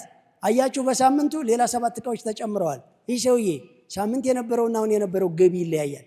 በዚህ ኢንቨስትመንት ሁኔታ ሱቅ የመከራየትና ራሱን የቻለ ማርኬት ለመክፈት ይበቃል። የሚቀጥለው ወራቶች ላይ ደግሞ የራሱ ብራንድና የራሱ ጅምላ ንግድም ለመግባት ይቺ ሲስተም መከተል ነው። እኛ አሁን የተቸገር ነው። አንድ ሊስትሮ በቀን 1000 ብር ወይም 500 ብር ከሰራ ከሰዓት እግር ኳስ ቦታ ገብቶ ብሩን መጨረሱ ነው ያስቸገረን እኮ። ስለዚህ ይሄን ምን ይጠቀም? ይችን ሪሳይክል ሲስተም በቀላሉ እኛ ቢዝነስ ፕላን ውስጥ ከገባ እንዴት እንደምትባዛ ያውቃታል። ቀጥይ። ታዲያስ አንዋር ኑራ እባላለሁ። የተሰማራሁት በግ በማርባት ነው። በ40 ሺህ ብር በግ እርባታ ጀምሬ 4 የነበሩትን 6 አድርጌያለሁ። ይሄንን ዘርፍ በሰፊው ለማስፋፋት ነው ፍላጎቴ። በሰፊው ለመሄድ በምን መንገድ እንዴት አድርጌ ነው የማስፋፋው? አመሰግናለሁ። ይሄንን ሲስተም መከተል እኮ ነው። 4 የነበሩ በጎች 6 ከሆኑ 7 8 የሚሆኑበትን ሪሳይክል ሲስተም በደንብ አንደርስታንድ ማድረግ ነው። የመጀመሪያው መኖ በቀላል እንዴት ነው የማገኘው? እዚሁ ላይ የግብይት ትስስር ያገኛል። ከዛ በመቀጠል ፀሐይ ነው ወይ ብርድ ማንኛው ነው ቶሎ ስጋ እንዲጨምሩ የሚያደርጋቸው ማጥናት፣ ሪሰርች ማድረግና ከባለሙያዎቹ ምክር መውሰድ። ሌላው በቀላሉ ተመልሰው ሰውነታቸው እንዳይቀንስ የድምፅ ስጋት፣ የአየር አለመመቸት፣ የሰውነታቸው አለመታጠብ ወይስ እሱ ለጊዜው ማህበራዊ ህይወትና ሉባሌ ቦታ ሄዶ በህመም ወይ በሌባ ወይ በሆነ ነገር እንዳይጠቁ መቆጣጠር ነው። ከዛ በዘለለ ግን 6 ሲሸጡ ትርፉ 2 ገዝተው 8 አለመሆናቸው፣ 8 ሲሸጡ ትርፉ 2 ገዝተው 10 አለመሆናቸው ምንም አይነት ምክንያት አይፈጠርም። ትልቁ ነገር ቅድም እኔ እንዳልኳችሁ ቢዝነስን የሚመታው አንዱ ማቋረጥ ስለሆነ፣ ስኬታማ ለመሆን የሚያስቸግረን አንዱ ማቋረጥ የሚባል በሽታ ስለሆነ እንዳናቋርጥ ግን የኛ ስልጠና በየሳምንት አለ፣ በየወር አድገ መገኘት ግዴታ ስለሆነ አታቋርጥም። በየት ታቋርጣለህ? መጀመሪያ ምንም እኮ ልታቋርጥ ምክንያት አልተሰጠም። ጊዜ እኮ አይኖርም መጀመሪያ። እሺ ጥያቄ ቁጥር 5 አቶ በላይ ሞርዴክ ክቡራትና ክቡራን ቤተሰቦች በአንድ ስራ ተሰማርተን እየሰራን ትርፍ እያደገ ሲመጣ ሌሎችንም ስራ ጀምረን ጎን ለጎን ብናስኬድ ችግር አለው? ሌላ አካውንት ስንከፍት ባለን እቃ ካፒታል ብር መጠን መክፈት እንችላለን? እሺ ወደኛ ሲመዘገቡ ሪፖርት ባደረጉት ቢዝነስ ላይ ስኬታማ እየሆንን ከሄድን ሌላ ለእናንተ ካሳወቅነው ስራ ውጪ መሰማራት አንችልም ወይ ነው ጥያቄው። ሌላው አካውንት ስንከፍት በሞላ ባለ ካፒታል ነው ወይ? የመጀመሪያ የኛ ካፒታል ከ100 ብር እስከ 100 ሺህ ብር ብቻ ነው መጀመር የሚቻለው። ከዛ በኋላ ማሳደግ እንጂ ሲጀምሩ ትልቅ ማድረግ አይቻልም። አንድ ሌላው ባለ ካፒታል የሚሆን አንተ በምትፈልገው ካፒታል የሚሊዮነሮች መንገድ የተሰኘውን አካውንት ክፈቱ በተባለ ሰዓት በሚችለው መንገድ መክፈት ትችላለህ። ሁለት ሌላኛው ግን ወደኛ ኮንፎርም ወይም ያሳወቃችሁት የቢዝነስ አይነትና ካፒታል አድራሻ ከዛ በዘለለ ሌላ ጎን ለጎን ለመስራት አንችልም ወይ? ይሄ ያዋጣኝ ነው ካላችሁ ያንኛውን ቢዝነስ ራሱን ችሎ ወደኛ ድርጅት ወይም ወደኛ ፕሮግራም ተጨማሪ ቢዝነስ ብላችሁ አሳውቁት። አንድ ጋር የመዘወር ክህሎትና አቅም ከኛ ድርጅት ሰፖርት እንድትደረጉ ማስተዋወቅ ሊሆን ይችላል፣ መቀበል ወይም መሸጥ ወይም አገልግሎትን በዛ ውስጥ የማግኘት እድል እንዲኖራችሁ አድራሻውንም ሪሌሽኑንም በቀላሉ ከሌሎች ተጠቃሚዎች ጋር ኮንታክት እንድታደርጉት ሌላ ምንም አይደለም። ስለዚህ ይቻላል። ቀጥይ። ታዲያስ ጥያቄ ቁጥር 6 ሰላም አቶ በላይ የሶስተኛ ዙር ሰልጣኝ ጥያቄ አለኝ። ወደ ስራ ገብቻለሁ ግን አሁን ላይ ያስቸገረኝ ነገር አለ። እሱም ሌባኛ ሰፈር በጣም አለ። መቼም ሌሊቱን ሙሉ ሳልተኛ አላድር ነገር የማድረው ስራ ቦታ ነው። አለ የተባለው መፍትሄ ብትነግረኝ አቶ በላይ። ክብረት ይስጥልኝ። አመሰግናለሁ። ለሌባ መድኃኒቱ ለሌባ አንደኛ የኛ ፕሮግራም መድኃኒት ነው። እንዲከታተል አድርጉት የምታውቁት ከሆነ ማለትም አእምሮ ውስጥ መግባት ሩቅ የሆነበት ሌባ የሰው አጥር መዝለል ቅርብ የሚሆንለት ስላለ ማለት ነው። ያ ብቻ አይደለም፣ ኧረ ብዙ ባህር ተሻግሮ መሄድ። ለማንኛውም ግን ከሌባ የንብረታችሁን የመጠበቅ ዘዴ አንደኛ እዚህ ነው ማድረው እዚህ ነው የምተኛው ይሄን ያክል አገኛለሁ አትበጥረቁ። ለሚሊዮነሮች መንገድ ብቻ ካልሆነ በስተቀር አንድ ሌላው እንደዚህ አይነት ቢዝነስ የሚጀምር ሰው ለምሳሌ እኔ ነግሬያቸዋለሁ። የኛ ቢዝነስ በ1500 ተጀምራ አንድ 10 ሺህ አካባቢ እንደደረሰ ካፒታሏ ያችን ንብረት ለመጠበቅ ውስጧ ማደር ነበረብኝ። ሰራተኛ ለመቅጠር ብሩ ትንሽ ነው። ስለዚህ እኔ ውስጡ ማደር ነበረብኝ። ደግሞ ሲያጋልጠኝ አንድ ማትረባ ቤት በሰዓቱ ሌላ ሰው የሚከፍልባት ነበረች፣ እዚያ ሂጅ አድር ነበርና ስለዚህ ልክ እንደዚህ እንዳሆነ አካባቢ ዝናብ መጣ እና ከምሽቱ 5 ሰዓት ሆነ። በዚህ ዝናብና ምሽት ከመሄድ ለተኛ እንደ አረ በፍጹም ያችን ንብረት ሌባ ቢወስዳ መጀመሪያ የለኝም ብዬ ሄጄ ገና ሱቋ ውስጥ ትንሽ ተኛ እንዳልኩ ገና እስከዛ ምሽት ድረስ እንዳልገባሁ የተረዱ ሰዎች ለካ እነሱ ፌሮ ሊያመጡ መገንጠያ ሊያመጡ እንደሄዱ ነሯል። እኔ ወደ ሱቁ የገባሁት አረጋግጠዋል እንዳልገባሁና እንዳመሸው ልክ በብረት መገንጠል ጀመሩ ማለት ነው። ከዛ እኔ በሰዓቱ በዚህ ሰዓት አካኪ ዘራፍ ብላችሁ እንዳትወጡ ከሌቦቹ የተሻለ አቅም ስለሌላችሁ መጀመሪያ ሌባ እንደሚመጣና ለመጠበቅ የተዘጋጀ ሰው ከውጭ ወዳሉ ሰዎች ሚሴጅ አድርጎ አስከብቦ ሌቦቹን በቁጥጥር ስር ማድረግ ነው። እኔ ግን አልተሳካልኝም ነበረ። ለምን ካላችሁ ቀጥታ ሚስኮል አደረጉ ይህን ኦፕሬሽን ወደሚሰራልኝ ሰው። ለካ ስልኬን ሳይለንት አላረኩም፣ መልሶ መደወሉን ረስቻለሁ። እሱ መልሶ ወደ እኔ ስልክ ሲደውል ምን ተፈጠረ ለማለት የኔ ስልክ ሲጠራ የሰሙ ሌቦች አምልጠው ሄዱ። ለማንኛውም እንኳን አመለጡ፣ እቃውን ግን አልነኩትም። ስለዚህ የዛን ቀን እኔ ቤት ተኝቼ ያ ዝናብ ያ ድካም የልጅ ፍቅር የባለቤት ፍቅር በዛ ዝናብ እዛው ጥቅልል እየተይቼ ቢሆን ያቺ ትንሽ ዕቃ ተጠርጋለች። ስኬት በቃ እያንገዳገደች ነው። ቀለል ላድርገው። 5 የስኬት ህጎችን ያልያዘ ማንኛውም ቦታ ላይ የሚደርስ ሰው የለም። ቢደርስም አይረካም። ብዙ ጊዜ አውርተናቸዋል። 5 የስኬት ህጎች የምትፈልጉበት ደረጃ ላይ ለመድረስ ወሳኝ መስፈርቶች ናቸው። ህግ 1 የመጀመሪያ የመፈለግ ህግ ነው። ህግ 2 የመጀመር ህግ ነው። ህግ 3 የማመን ህግ ነው። ህግ 4 የመጽናት ህግ ነው። ህግ 5 የመተግበር ህግ ነው። ብዙ ሰዎች እንግዲህ ከወሬ በኋላ በል ወደ ተግባር እንግባ ሲሉ ስንት ህግ እንደጣሱ ንገሩልኝ እባካችሁ። 4 ህግ ጥሰዋል። ስለዚህ ከወሬ በኋላ የሚቀጥለው ወሬ ማለት ፍላጎት ነው ማለት ነው። አወሩበት፣ ፈለጉት። ከዛ የሚቀጥለው መጀመር ነው። መጀመር መተግበር የሚመስላችሁ እንዳትሸውዱ። መጀመር ማለት ዘር መሬት ላይ ማስቀመጥ፣ ከበቀለ በኋላ ቡቃያ ነው። ከቡቃያ በኋላ ኩትኳቱ አረም ጥበቃ ያስፈልገዋል። ከዛ በኋላ ገና ክንፍና አበባ አለ። ከዛ በኋላ ነው ፍሬ የሚመጣው። ስለዚህ ብዙ ሰዎች ወደ ስራ ገቡ ማለት ተገበሩት ማለት ሳይሆን ወደ ፕሮሰሱ ወደ መስፈርቶቹ ገቡ። 5 የስኬት ህጎችን እንዳትረሱ። ፍላጎት፣ አንገብጋቢ ፍላጎት ይኑር። መጀመር፣ ሳይጀመር የሚያልቅ ነገር የለም። ማመን፣ ካላመንክ የፈለገ ነገር ቢሆን የራስ ሰውነት ከብዶ ወንዝ ላይ ትወድቃለህ፣ ወንዙ ባይወስድም። የእምነት ህግ ነርቭን ተቆጣጥሮ ፈሪ ሆኖ እንድትወድቅ ያደርጋል። ወይም ደግሞ ኤነርጃይዘር አድርጎ በግዙፍ ባህር ላይ ተንሳፈ አየር ወለድ ሆነ እንድትሻገርም ያደርጋል። የእምነት ህግ ነው። ሳይንሳዊ መንፈሳዊም አረጋግጠውታል። የመጽናት ህግ በጀመርከው ነገር ላይ ሁሉ እንደፈለግክ የምትንቀሳቀስ እንዳይመስልህ። ሱቅ እንደተጀመረ ሊታሸግ ይችላል። ቅድም እንዳለው ሌቦች ሊፈታተኑ ይችላሉ። ከፍተኛ ህመም ይመጣል። የሰው ሰራሽና የተፈጥሮ አደጋ ይመጣል። ሊያናውጥ ይችላል። እንደጠበቅከው ላይሆን ይችላል። በዛን ጊዜ ግን የመሻገር ዓላማን ብቻ ይዘ የመጀመር የመፈለግ ህግንና የማመን ህግን እስከያዝክ ድረስ የመጽናት ህግ ላንተ ሲምፕል ነው። ሞቼ እገኛለሁ እንጂ ይህን ሳላሳካው መቼም ወደ ኋላ ልምትራ ለሚፈጠረው ነገር ሁሉ መፍትሄ ፈልገ እንደኛ አይነት ፕሮግራም የሙጥ ይብላ አድርግ የተባልከውን አድርገ ጊዜያዊ ምቾትን ሁሉ አቁመ በእርግጠኝነት ህግ 5ን ታከብረዋለህ። ምንን? መተግበርን። ቀጥይ። ጥያቄ ቁጥር 9 ሰላም አቶ በላይ ግማሽ ሄክታር መሬት አለኝ።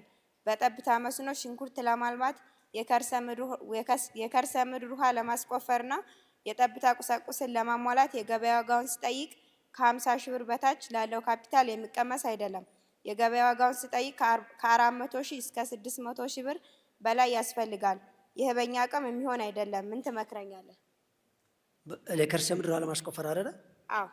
በነገራችን ላይ ይሰማል። የከርሰ ምድር ውሃ ለማስቆፈር የግድ ግማሽ ሚሊዮን ብርና ከዛ በላይ ያስፈልጋል ብላቸው እንዳደመድሙ። አንደኛ በቅርብ ሊወጣበት የሚችልን ቦታ በባለሙያ ያስመርምሩ። ሁለተኛ ከመቆፈር በቅርብ ያሉ ምንጮች ወይም ሐይቆችን ወይም ወንዞችን መጥለፍ ከተቻለ ሲስተም ለመገንባት ሞክሩ። ካልሆነ እንደምንም ትንሹን ጊዜ ያሳልፉትና በክረምታማ አካባቢ ዝናብ ከፍተኛ ሊዘንብ ከቻለ ቀላል በሆኑ ፕላስቲክ ዘዴዎች ማቆርን ተጠቀሙና በጣም እነኚህ ለህንፃ ግንባታ የሚውሉ ጠንካራ ባይሆኑ እንኳ ኮንዲት የሚባሉትን ለኢንስታሌሽን ሲስተም የመዘርጋት ነገር ቅበሩና በየሰብሎቹ አካባቢ ትንሽዬ መርፌ የምታክል ነገር ብቻ በመቅደድ በቀላል ሮቶ ያጠራቀማችሁትን ውሃ በጠብታ መስኖ እስከ 3 ወርና 4 ወር ሰብሉ በደንብ እስከሚደርስ ድረስ ማጠጣት ይቻላል። ከዛም በኋላ ድጋሚ ሴቭ የምታደርጉበትን አንድ ወይም ደግሞ በደንብ ማሽን ተከራይታችሁ የከርሰ ምድር ውሃ የምታወጡበትንም እድል ከዛ በኋላ ማግኘት ይቻላል። አሁን የኛ ችግሩ አንድ ሰው እርሻ ኢንቨስትመንት ለመግባት አበባ ማስቀመጫ ዕቃ ላይ ቃሪያ ተክሎ መብላት እንዳለበት፣ አንድ ዕቃ ላይ ፓፓያ ተክሎ እየቀጠፈ መቁረጥና መሸጥ መለማመድ እንዳለበት አይገባው። ችግሩ የሚፈልገው ትራክተሩንም ፓምፑንም ሶላሩንም ዘሩንም ባለሙያዎችንም አንግቦ በቃ መካናይዝድ ፈጥሮ መግባት ነው የሚፈልገው ችግሩ። እንደዛ ቢገባም እኮ ጥሎት ነው የሚሄደው። ለምን ብትሉ ባለሙያ አይደለማ፣ ልምድ የለውማ፣ አያቅማ። ያስገባቸው ሰዎች በሙሉ በቀላሉ ኮኔክት አድርገው ሊሰርቁት ይችላሉ። ልጠብቅ ነው እንዲህ ትራክተሩንም ዘሩንም መድኃኒቱንም ውሃው ስንቱን ትጠብቃለህ? ኤክስፒሪየንስ የለም። ስለዚህ ከትንሿ ጀምሮ ወንድሜ እርግጠኛ ነኝ ምንጭ ያለበት ቦታ ሄድና ትንሽ መሬት ተከራይና በቀላሉ ማልማት ጀምር። ከዛ አንተ መሬት ላይ የከርሰ ምድር ውሃ የሚያወጣ ማሽን መካናይዝድ ባለሙያዎችን በልምምድ ታፈራና ትገባለህ ነው የምልህ። እሺ።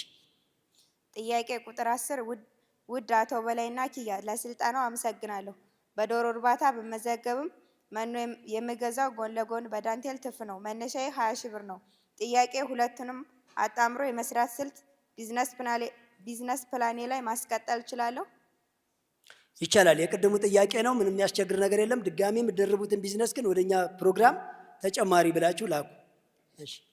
ጥያቄ ቁጥር 11 በቢዝነሴ እቁብ ልጀምርበት በዚያ ላይ በጀት ትንሽ ነው ብዬ ስጠይቅ እቁብ፣ ብድር፣ ማበደር፣ መበደር የመሳሰሉትን ነገሮች በዚህ ፕሮግራም እንደማይቻል ሰማሁ። እሺ አመሰግናለሁ። ብድር ግን አለብኝ። የቆመ ባጃጅ አለኝ። እንዳልሸጠውም እንዳልሰራበትም ወጪ ይፈልጋል። ምን ላድርግ? ብድሬን የምከፍልበት መንገድ ንገረኝ። ለምን ባገለገለ ዕቃ ሸጠውም? ገዢው ያሰራዋል እኮ መጀመሪያ ለባለሙያ ያሳይና አንድ ባጃጁ ማለቴ ነው። ሌላ ብድርና ቁብ በዚህ ፕሮግራም ይወገዛሉ።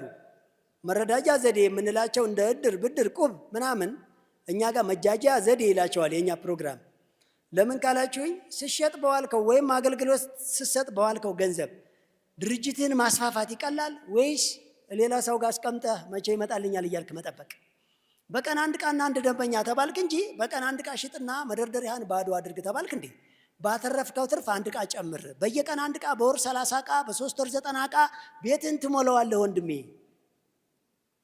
አገልግሎትም ከሆነ የምትሰራው ስነዳ በዋልከው ባጃጅ ቁብ ከምጥልበት እባክህን ወንበሮችንና ሰዓቶችን አስተካክልና ተጨማሪ ሲስተም ጫንና የዴሊቨሪ ሲስተሞችንና ተጨማሪ ሰዓት የምሰራበትን ነገር አስተካክል። እነሱን ቀስ አድርገህ ደግሞ ሌላ አንድ ተሽከርካሪ የሚጨምርበትን መላ ፍጠር። አንዴ ነው። ሌላ እድር የምገቡ ሰዎች ለራሱን የመረዳጃ መብታቸው ነው። እየተቃወምን አይደለም። ወደኛ ስልጠና ለመምጣት ግን የእድር ዳኛ መሆን አይጠበቅብህም። የእድር አክባሪ መሆን። እድር ማለት የፈሪዎች ግሩፕ ማለት ነው። እኔ ልንገራቸው እሴታችንን ባህላችንን እንደ የምትሉ ሰዎች ባህሌ ነው ካልክ እሴቴ ነው ካልክ ተባብሮ ማስተዛዘን ባህላችን ነው ካልክ ለምን በእድር ተመዝግበህ ለመቀጣት ደረጃ ለምን ደረስክ? እድር ሳገባ መሄድ ይቻላል አይቻልም? ለቅሶ ይቻላል አይቻልም? እድር ሳይገቡ ለቅሶ መሄድ ይቻላል። እድር ሳይገቡ ማስተዛዘን ይቻላል። እድር ሳይገቡ ገንዘብ ማዋጣት ይቻላል። እድር የተቋቋመው ፈሪና ከዳተኛ ስለሆናችሁ በሕግና ደንቡ ስትቀጡ እንድትሰበሰቡ የተደረገ ማስገደጃ መንገድ ነው። ወንድሜ ህይወትን ማስገደድ አታስለምደው። ማስገደድ ማስለመድ ያለብህ ራስህን ብቻ ነው።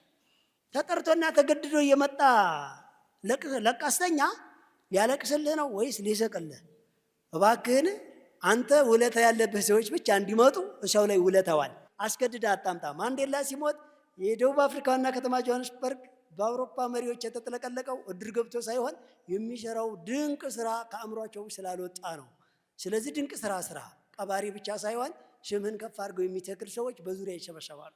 ስለዚህ ድሩ ቁቡ ምናምን አትርመጥመጥ፣ አይመጥንም። በቃ እሱ ድሮ ነበር። አሁን ኢንፎርሜሽን ቴክኖሎጂ ዲጂታል ዘመን ላይ ነው ያለው። ምን ሆነ ነው? አሁን ቶሎ ብለህ በጊዜ አንተ ታርጌት ታውጣ። እቅድህን ሰፈር አንድ ሰው ቢሞት ስራ ጥለህ ልትሄድ ነው እንዴ? እቅድህን ጥለህ አትሂድ።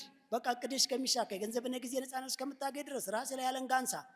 ስለዚህ ቁብና ብድር ተው። ከአሁን በፊት የተበደርከው ካለ ግን ከ2 ዓመት በኋላ ለመመለስ እስከ 2 ዓመት ይህን ቢዝነስ ለማሳካት አግሪመንት አስገባና ጊዜ ስጡኝ በል። ቁብ ከገባህ የወሰድከው ካለ መልሰህ ክፈል። ነገር ግን ሳትወስድ እየጣልከው ከሆነ በቃ መጣሉን አቋርጠው መጨረሻ ላይ ለአንተ ይሰጠዋል። አንተ ግን ታርጌት ፉል ለመሆን ፊትህን ወደዚህ ቢዝነስ ፕላን አዙር ነው የምልህ። እሺ ጥያቄ ቁጥር 12 ሰላም አቶ በላይ እንዴት ነህ? የሶስተኛ ዙር ሰልጣኝ ነኝ። ኮድ ስርኤም 46 መነሻ ካፒታሌ 1000 ብር ነው። 2 ጥያቄዎች አሉኝ። አንደኛ ወር የደረስንበትን ስናሳውቅ ያተረፍነውን ብቻ ነው ከነ መነሻ ካፒታሉ። ሁለተኛ የመጽሐፍ ጉዳይ ምን ደረሰ? ዝም አላችሁን ብታሳውቁን። መነሻ ካፒታላችሁን ሳይጨምር የምታሳውቁት ትርፍ የለም። እዛ ላይ እኔ ሳሳያችሁ መነሻችሁን ጨምሮ ይላል አይልም? ይላል። መነሻ ካፒታል ማለት ምን እንደው ልንገራችሁ። ይሄ ካሜራ ካፒታል ነው። ስታንዷ ሳትቀር ካፒታል ነች። ማዳመጫ ኤርፎኑ ሳይቀር ካፒታል ነው። እሱንም ደምራችሁ ያተረፋችሁትን በወር ውስጥ ደምራችሁ አጠቃላይ ይሄን ያክል ደርሷል ቢዝነስ ይሄን የምትሉት። ሌላው የሚሊዮነሮች መንገድ መጽሐፍ ጉዳይ ምን ደረሰ ነው ያለው። የሚሊዮነሮች መጽሐፍ ጉዳይ ሰርፕራይዝ ነው። አንድ ቀን እንዲካተትለት የተፈቀደለትን ነገር አካቶ በዚህ ቀን ይመረቃል ትባላላችሁ። ኤጀንቶች አሁንም ምዝገባቸውን ቀጥሎ በሞላው ኢትዮጵያ በብር በሞላው ዓለም በዶላር ይቸበቸባል። ሁሉም ሰው ጋር ይደርሳል። ዋጋው ለማትረፍ ሳይሆን እትመቱን ለመመለስ ብቻ የተዘጋጀ ነው። የሚሊዮነሮች መንገድ መጽሐፍ ያነበበ ሰው አርሶ አደር ይሁን አርብቶ አደር፣ ነጋዴ ይሁን ተቀጣሪ እንዴት በትርፍ ሰዓትና በትርፍ ገንዘብ ቢዝነስን ጀምሮ በ2 ዓመት ሚሊዮነር በ5 ዓመት ሚልቲ ሚሊዮነር እንዴት መሆን እንዳለበት የቤተሰቡና የራሱ እቅድ እንዴት ህይወት ታርጌት ፉል እንደሆነችና በእቅድና በታርጌት እንዴት እንደምትመራ ኢትዮጵያ ውስጥ ሰርቶ መለወጥ የባህል ጨዋታ ያክል ቀላል እንደሆነ አሁን ያሉት ድሃና ሀብታሞች የምርጫ ጉዳይ እንጂ ሌላ ምንም የጣፋንታ ጉዳይ እንዳልሆነ ለራሱ ላይ ለሚመጣው ችግር ተጠያቂው ሙሉ በሙሉ ሰውየው ራሱ እንደሆነ አለማወቅ ከኃጢአተኝነትና ከወንጀለኝነት እንደማያድን ገብቶት ለማወቅና ለመስራት ቶሎ እንደሚሰማራ ምንም አንጠራጠር። መጽሐፉ ግን በቅርብ ጊዜ ይነገራቸዋል። ጥያቄ ቁጥር 13 ሰላም ጤና ይስጥልኝ አቶ በላይ፣ ሀገርን ለመታደግ ለምትከፍለው ዋጋ ከልብ እናመሰግናለን። እኔ የክፍለ ሀገር ልጅ ነኝ። አሁን ግን አረብ ሀገር ነኝ እና ያደኩበት አካባቢ ውሃ ችግር አለ። ስመለስ ቤተሰቤን ይዤ ወደ እርባታና ግብርና መግባት ፈልጋለሁ። ግን የውሃ ነገር ያሳስበኛል። የምንጭ ውሃ ነው አካባቢ ላይ ያለው። እሱ ደግሞ ለመጠጥ በችግር ነው የሚገኘው እና በረሃ አካባቢ እንዴት ውሃ ማውጣት እንደሚቻል ስልጠና ካለ። ሩቅ የምንለው ነገር ቅርብ ነው፣ ትንሽ የምንለው ነገር ትልቅ ነው። ብዙ ገጠራማ ቦታ ላይ ለመቃኘት ሞክሬያለሁ። አይታችሁ ከሆነ ብዙ ኪሎ ሜትሮችን አቆራርጠን እጅግ ስራ ወዳድና በኢትዮጵያ የስራ አሻራ በአዲስ ባህል ያቋቋሙት የነ ክቡር ዶክተር ዙምራ አካባቢ እነ አውራምባ ማህበረሰብ ድረስ ሳይቀር ሄደን የአግሪካልቸር እንቅስቃሴያቸውን ለመጎብኘት ሞክረናል። ከበረሃ እስከ ደጋማ ቦታ ድረስ ያልሄድንበት ቦታ የለም። በተለያየ ቦታ ላይ ትንሽ የሚባለው ውሃ ትልቅ ነው። ማለትም በተለያየ ቦታ ላይ ትንሽ የሚባለው ውሃ በእንግጫ ውስጥ፣ በሳር ውስጥ፣ በአሸዋና በድንጋዮች ሲሳብ አይተናል። የተለያዩ አንዳንድ የከርሰ ምድር ውሃ የሚያወጡ የቴክኖሎጂ ባለቤቶችንም እስኪ ቪዲዮቸውን ግቡናውት ውሃ ማውጣታቸውን ብቻ ነው የሚቀርጹት እንጂ ውሃው ከወጣ በኋላ ጫካ ውስጥ፣ አፈር ውስጥ ከብቶች የሚረግጡት የተለያየ የተደበላለቀ መልክዓ ምድሩ አልተስተካከለ መሬት ላይ ነው የሚያርፈው። እነዚያን ኩልል ባለ በጠብታ መስኖ ለመጠቀም ቀላል በሆኑ ኮንዲቶች መዘርጋት ያስፈልጋል። ዙሪያውን ከእንስሳ ንክኪና ከሌባ ንክኪ መጠበቅ፣ ከጧት እስከ ማታ እዛው መቆየት፣ ሰብሎ አፍርቶ ወደ ገንዘብ እስከሚቀየር ድረስ በአቋም ሌት ተቀን እዛ ጋር ዝግጁ መሆን ያስፈልጋል። እንደዚህ አይነት ቴክኒካል ነገሮችን ተጠቀሙ እንጂ አነሰኝ አትበሉ ነው የምላቸው በእርግጠኝነት። ጥያቄ ቁጥር 14 እኔ የሶስተኛ ዙር ሰልጣኝ ነኝ፣ ግን ስራ አልጀመርኩም። ሁሉንም ኢንፎርሜሽን ልኬ ኮድም ተሰጥቶኛል፣ ግን ትስስርና መቼ እንደሚጀምር እያወቅኩ አይደለም። ጊዜው እየሮጠ ነው። ትስስር መፈጠሩን እንዴት ነው የማውቀው? እኔ ላኩት ደግሞ የግዴታ ትስስር ይፈልጋል። እባክህ ከዚህ ውጭ ክትትል አለ እንዴ? ሳላብራራ መቼ እንደሚጀመር አላውቅም። ምኑ ያለው ቢገባኝም ግን ስጠይቁ ጥያቄ ሪል በደንብ አስተካክሉት። ጥያቄ ቁጥር 15 ባለራዕይና የለውጥ ሰው በላይ ሞርዴና ቤተሰቦቹ በተጨማሪም ሰልጣኞቹ እንዴት ናቸው? ሰላም ለእናንተና ለኢትዮጵያ ይሁን። ጥያቄ አለኝ። የሶስተኛ ዙር ሰልጣኝ ነኝ።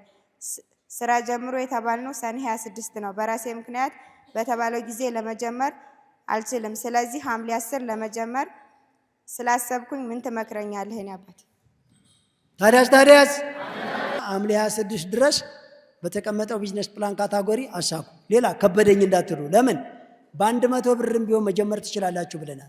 ዞሮ ሚሊዮነር መሆናችሁ አይቀርም። ብቻ ከሲስተሙ አትውጡ። እንዲህ በ100 ብር ምን ይሰራል? ጠዋት ቁርስ ስበላ ፉል አዝዬ ከሻይ ጋር 250 ብር ነው የተቀበሉኝ። ለዛውም ትንሽዬ ቁርስ ቤት ለምትሉ ሰዎች ከቁርስ በታች ቢዝነስ ይጀመራል እያልኩ እኮ ነው። ግባና በላይ መልቲ ሚዲያ የሚለው ዩቲዩብ ቻናላችን ላይ ወደኋላ በ100 ብር የጀመሩ ሰዎች የት እንደደረሱ እያቸው። በ100 ብር ማስቲካና ቸኮሌት ኪሱ አድርጎ ሲሸጥ የነበረ ወዛደር የ5 ዓመት የሸክም ስራውን ጥሎ ወደ ፋስት ፉድ ገብቷል። ለረጅም ጊዜ ሌላ የትራንስፖርትና የትልልቅ አገልግሎቶችን ስትሰራ የነበረች በ100 ብር የጀመረችው ተራ የሆነ የሚጨስ እንጨት አሁን ወደ ሚኒ ማርኬት አስገብቷታል።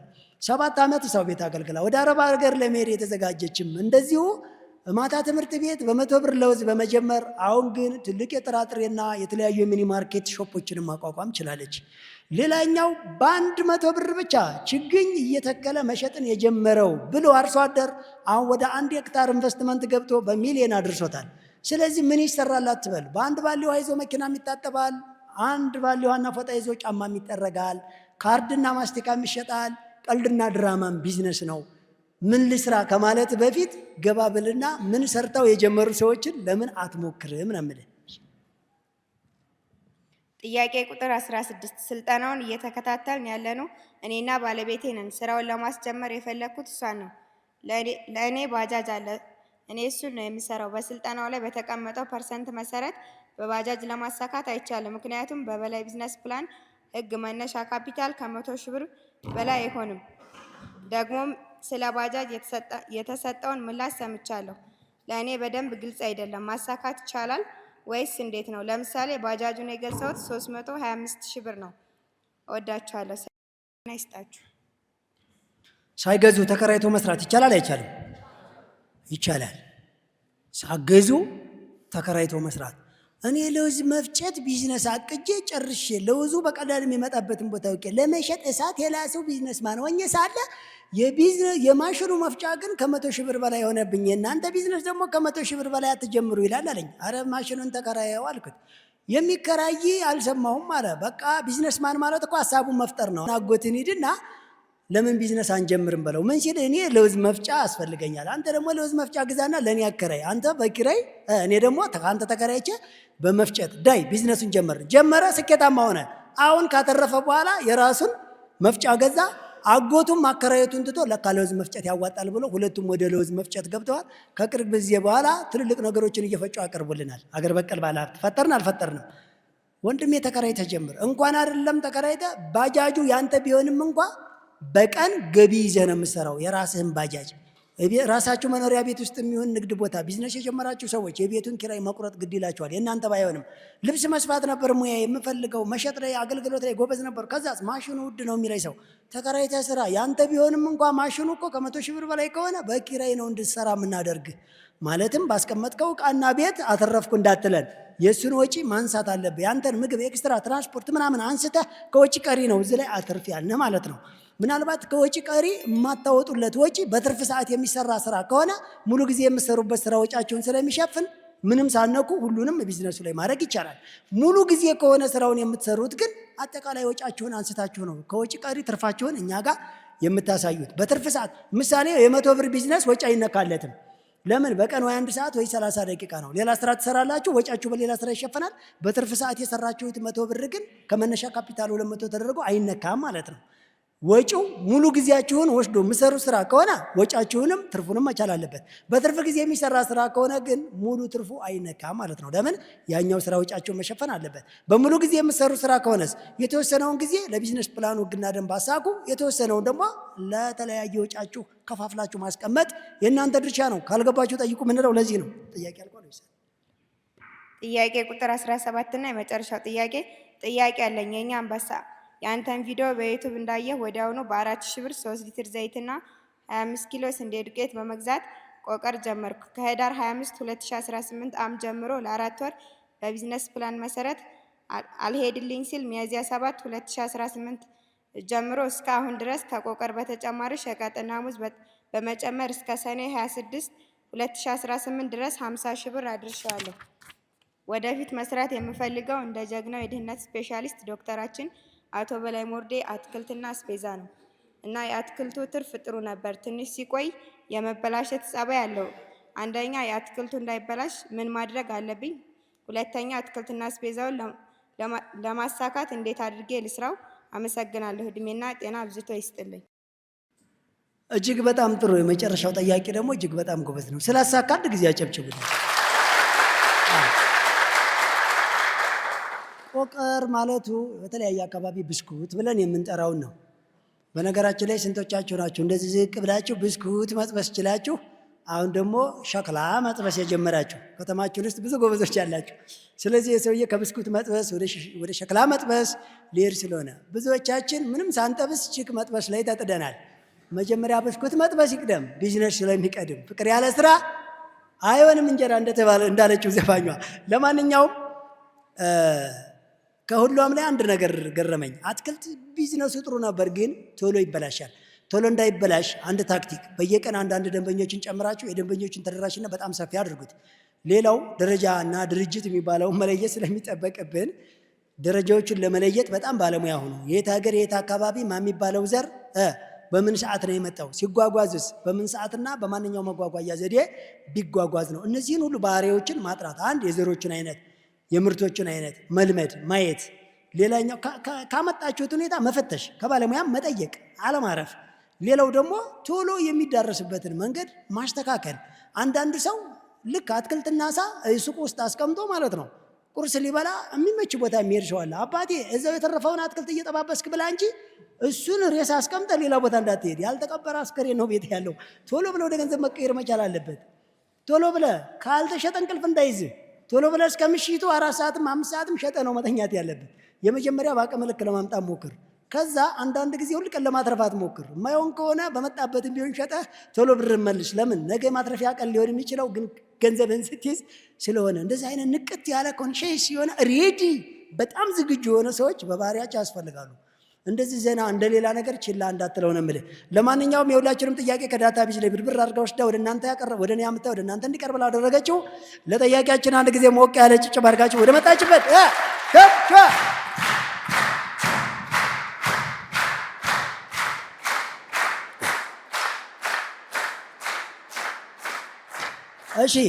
እሺ አመሰግናለሁ። አብርሃም እባላለሁ። ጥያቄ የሶስተኛ ዙር ሰልጣኝ ነኝ። ሰኔ 26 በተባለው መሰረት ስልጠናውን ጀምሬያለሁ። ስለዚህ በጀመርኩ ያው በ5000 ብር ነው የጀመርኩት። በአንድ ሳምንት ውስጥ የተባለውን ፐርሰንት አቺቭ ለማድረግ ችያለሁ። ከዚህ በኋላ 3 ሳምንቶች ይቀራሉ። ይህንን እንዴት ነው ማስኬድ ያለብኝ? በኋላ ሳሳውቅስ እንዴት ነው ሪፖርት ማድረግ ያለብኝ የሚለውን ለመጠየቅ ነው። አመሰግናለሁ። አሁን የሳምንቱን ነው የወሩን ነው አቺቭ ያደረከው? የወሩን በ1000 ነው የጀመርከው? በ5000 ጀምረሃል። ወሩ ሳይደርስ ገና አሁን ባሉት ሳምንት አቺቭ አድርገሃል። በአንድ ሳምንት አድንቁት እንጂ ኢኮኖሚ ይፈልጋል። እሺ ቢዝነስ ምንድን ነው? ንግድ ላይ ነው። ቡና ማለት ምን ንግድ? ቡና እያዞርኩ ቡና እየነገድክ ነው? ከመርካቶ እያመጣው ትናንሽ የቡና ነገሮችን እየሞከርክ ነው። ወደፊት ቡና ላኪና ቡና ልሚ። ከልብ እናመሰግናለን። ለቀጣዩ ሰጥልን። እጅግ በጣም ጥሩ። ቀጣይ ከዚህ በኋላ የምትሰራውን የምታደርገው በአንድ ሳምንት ብቻ የአንዱን ወር አሳክተሃል። ከዚህ በኋላ የምትሰራውን የምታደርገው አንድ ደብል የመሄድ አቅም ካለ በደብል የመሄድ አቅም አለ ብለህ ሪፖርት አድርግ ወደኛ ተመዘገብክበት ላይ። ወይም ከዚህ በኋላ የምታተርፈውን ቀጣይ በሰው ሰራሽና በተፈጥሮ አደጋ ቢዝነስን ሊወላገድና ሊንገዳገድ ቢችል ለመጠገኛ እንዲሆንህ ከዚህ በኋላ የምትሰራውን ለብቻው ሴቭ እያደረግህ በትክክለኛው መንገድ ላይ ብቻ አስመዝግብና የሚቀጥለው ወር ላይ በዛው በትክክለኛው መንገድ ብቻ መሄድ ትችላለህ። 2 እድል አለ ማለት ነው። እሺ ቀጣይ። ሰላም ሶስተኛ ዙር ሰልጣኝ ነኝ እና የልብስ ቤት አልባሳት ሽያጭ ነው የምሰራው እና ሰራተኛ ፈልጌ ነበረ ከኔ ጋር አብሮ የሚሰራ ሰው። የሚሊዮኖች መንገድ ሰልጣኝ የሆነ ሰራተኛ ከኔ ጋር አብሮ የሚሰራ ሰው ፈልጋለሁ። ስልኬም 0931 58 40 50 ይባላል እና ድገሚው ስልክሽን ቀስ በይና 0931 58 40 50። እሺ ምንድነው ስራውን ያልሽው? አልባሳት ሽያጭ። አልባሳት። ስንት ሰው ነው የምትፈልጊው? 2 ሴት ወንድ? ሴት። በሚሊዮነሮች መንገድ ቢዝነስ ፕላንና ስራ ጥበብ እየሰለጠነ ያለ የራሱን ስራ ለመጀመር ካፒታል ብዙ ያስቸግረኛል ያለ ስልጠናውን እየተከታተለ በእሷ ጋር በሻጭነት ለመቀጠር በህግና ደንቡ መሰረት ከ5 ዓመት በኋላ የራሱ ድርጅት የሚከፈትለት 2 ሴቶች ትፈልጋለች። በተቀመጠው ስልክ ሃሎ ማለት ትችላላችሁ። እሺ ሌላ ሀሳብ አለሽ? ኮዷን አስቀምጣለች። ሪል ሰልጣኝ ነች። እሺ ለቀጣይ ስትልኝ አንድ ጊዜ ሀሳባችሁን ማስተላለፍ ሁሉንም ትችላላችሁ። እኔ ወለላ ሰይድ እባላለሁ። ሰመር ካምፕ ነኝ፣ የተወዳዳሪ ነኝ እዚሁ። በዚህ አጋጣሚ የፌዴራል ቲቤትና በላይ መልቲሚዲያ ይሄን ፕሮግራም ለማዘጋጀትና እኛን ሻይን አድርጎ ለማውጣት ማዘጋጀቱ በጣም አፕሪሼት አደርጋለሁ። ይሄን ደግሞ ትልቅ ጥያቄ ላንተ መጠይቅ እነዛ 1000 ብር የቆጠበ ምናምን የሚል ቅድም አይቼው ነበር ቢዝነስ ፕላኑን። እዛ ላይ 700 ምናምን አድ ያደርጋል። ሰውየው በሰራው መጠን ነው ያ ትርፍ አድ ቢደረግ ትንሽ ማይቋን ራቅ አድርጊያት። ኦኬ ለምሳሌ 1000 ብር ቢቆጥብ ከ1000 ብር ውስጥ 750 ፕሮፊት አለው ይላል ይመስለኛል። እንደዛ ነው የሚለውና ያ ፕሮፊቱ የሰራው ነው ወይንስ ደግሞ እናንተ ቢዝነስ ፕሮፊተር ናችሁ ወይንስ እንትናችሁ ሁለቱንም መልቲ ያርጋችሁ ነው የምትሰሩት? ያንተ እዚህ ስኬታማ መሆን ቀጥሎ የመጣ ነው ወይንስ ተግዳሮቶችን ካለት የተወሰነ የሆነ ነገር ብትለን ማለት ነው። እናመሰግናለን። እጅግ በጣም ጥሩ። በነገራችን ላይ መጠየቃችሁ በጣም ዋጋ አለው። ዝም ብቻ ነው ጥሩ ያለው ነው። መጀመሪያ አይቆጠብም፣ ላንቺ መልስ ነው። መጀመሪያ አይቆጠብም፣ ወደኛም አካውንት አይመጣም። ካፒታላቸውን እዛው ባላቸው በራሳቸው አካውንት ላይ አድርገው ነው የሚያሳውቁን። አካውንታቸውም ያለማስገባት ሁሉ መብት አላቸው። እነሱ ብቻ ስም፣ እድሜ፣ ጾታ፣ የስራው አይነት፣ መነሻ ካፒታል ብለው ኢንፎርሜሽን ዳታ ላይ ይልካሉ። ወደኛ በሚሴጅ ነው የሚልኩት። ስማርት ስልክ ማያስፈልገው፣ ዳታ መብራት ማያስፈልገው፣ ሎኬሽን አቅጣጫ ቦታ ለመምረጥ ማያስገድድም ማለት ነው። ስለዚህ በዛ እጅሽ ላይ ባለ 1000 ብር አንቺ መጀመር የምትፈልጊውን ስራና ያለሽበትን አካባቢ ለኛ ብቻ መረጃ ስሰጭን እንዴት አድርገሽ መስራትና ወሩ መጨረሻ ላይ ስንት ማትረፍ እንዳለብሽ ብቻ ነው የሚነገረው። ቀጣይ ላይ ምን ያክል ማትረፍ፣ ቀጣይ ላይ ምን ያክል ማትረፍ። ለዛ ስራውንና ካፒታልሽን ከነገርሽን በኋላ እንዴት ነው ማትረፈው፣ እንዴት ነው የሚመጣልኝ፣ እንዴት ነው የሚያድግልኝ የሚለውን ጥያቄ ብቻ ነው የምጠይቂው። ግልጽ ነው።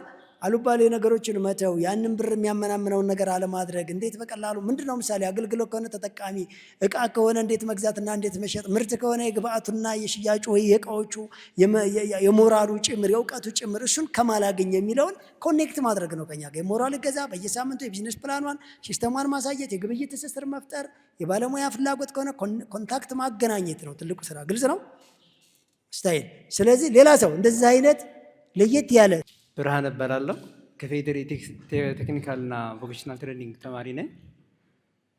በተጓዳኝ ከትምህርት ቤት ቢዝነስ እንዴት መስራት ይቻላል ፕላስ ደግሞ የራሴ በክረምት ወቅት ላይ አምብሬላ ሜንቴናንስ እሰራለሁ እና በተጓዳኝ እንዴት መስራት ይቻላል ነት ኦንሊ በተጓዳኝ አዝ ኢንዱስትሪ በኢትዮጵያ ላይ የለም ማለት የአምብሬላ ኢንዱስትሪ የለም። አላየሁም፣ አልሰማሁም።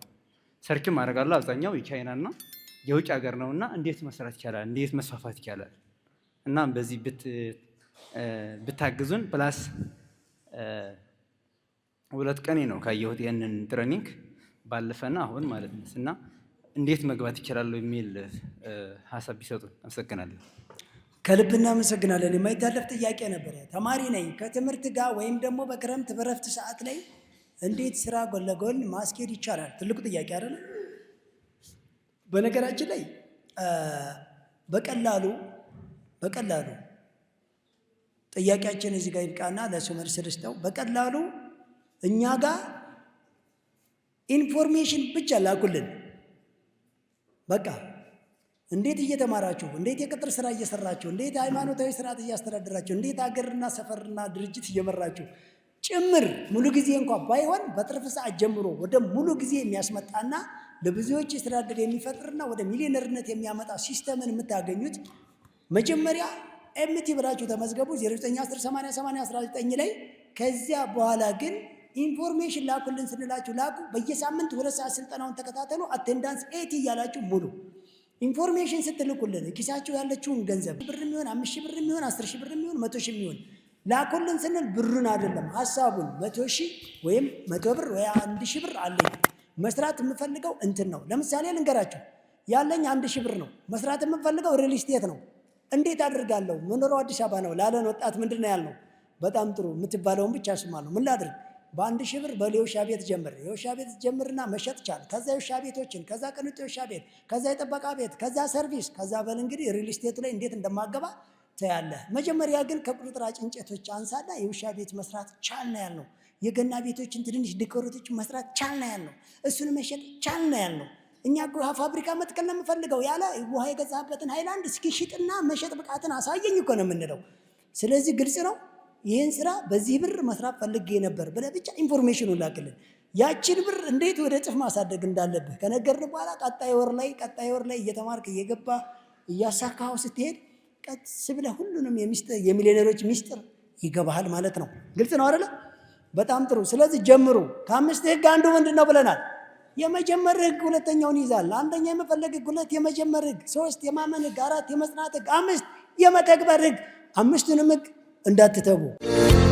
በአፍሪካ የመጀመሪያ የሆነውን የሚሊዮነሮች መንገድ የቢዝነስ ፕላንና የሥራ ጥበብ ሥልጠናን አዘጋጅቶ ያለምንም ክፍያ በነፃ ለህብረተሰቡ በማደል ፋና ወጊና አብሪ ኮከብ ነን። ታዲያ የዚህ ሁሉ የልህቀት ሥልጠናዎች ሙሉ ወጪያቸው በበላይ አትክልትና አስቤዛ ማዕከል ይሸፈናል። አስደማሚ ነው። እርሶም ከበላይ አስቤዛና አትክልት ሲሸምቱ በአገልግሎታችን ይደሰታሉ። በሀገራችን የቢዝነስ ስልጣኔ ላይ አሻራውን ያትማሉ። በአንድ ጠጠር 2 ወፍ ይሏል። ይህ ነው በላይ አትክልትና አስቤዛ። ቁጥር 1 ካራ ኮተቤ መድኃኔ ዓለም መግቢያ 60 ሜትር ገባ ብሎ፣ ቁጥር 2 በእድሳት ላይ ነው። ቁጥር 3 ወደ ኮተቤ ገብርኤል በሚወስደው አዲሱ አስፓልት ላይ፣ ቁጥር 4 ወሰን ወደ ራእይ ጤና ጣቢያ መግቢያ ከዋናው አስፓልት 30 ሜትር ገባ ብሎ፣ ቁጥር 5 ፊጋ መስቀለኛ ወደ መገናኛ ታክሲ መያዣው ጋር ከ500 በላይ የእርሻና የፋብሪካ ምርቶችን በአንድ ቦታ በተመጣጣኝ ዋጋ ይሸምቱ፣ ይንበሽበሹ። በ0911 992411 ሃሎ ይበሉን። በላይ አስቤዛ ማዕከል የጊዜውና የኢኮኖሚው ብቸኛ ጋር በላይ አስቤዛ ማዕከል። በጥናት በሥራ በምርት በንግዱ ሀብትና ትረፍርፈው ስኬት ጋር ሲሄዱ ጤና ካልቀደመ ከንቱ ነው መንገዱ። ዶክተር ትዕግስት አጠቃላይ የሕክምና ክሊኒክ የምንሰጣቸው አገልግሎቶች አጠቃላይ የአዋቂና የሕፃናት ሕክምና፣ የማኅፀን ሕክምናና የግርዛት አገልግሎት፣ የቆዳና የአባለዘር ሕክምና፣ መለስተኛ የቀዶ ጥገና አገልግሎት፣ የዓይንና የጆሮ ሕክምና፣ የኩላሊት፣ የኮሌስትሮል፣ የጉበት ኤንዛይምና የቫይታሚን ዲ ሕክምና፣ የሆርሞን የጨጓራ ሕክምናን በጥራት ይሰጣል። ዶክተር ትዕግስት አጠቃላይ የሕክምና ክሊኒክ የተሟላ ላቦራቶሪ፣ ዘመናዊ አልትራሳውንድ፣ ኬሚስትሪ፣ የልብ ኢሲጂ፣ ሲቢሲ ሁሉን አሟልተን ከእውቅና ስመጥር ባለሙያዎች ጋር እንጠብቀዎታለን። በተጨማሪም ለመንጃ ፈቃድ ሙሉ የጤና ምርመራ፣ ዓመታዊ የተሟላ አጠቃላይ የጤና ምርመራን በልዩ ሁኔታ እንሰጣለን። አድራሻችን ሰሚት 72 ቴሌና ንግድ ባንክ ያለበት ኤፍኢ ግሩፕ ሕንፃ ግራውንድ ላይ በ0947 820000 በ0911 673365 ላይ ሃሎ ይበሉን። ዶክተር ትዕግስት አጠቃላይ የሕክምና ክሊኒክ ለጤናው የሚመርጡት።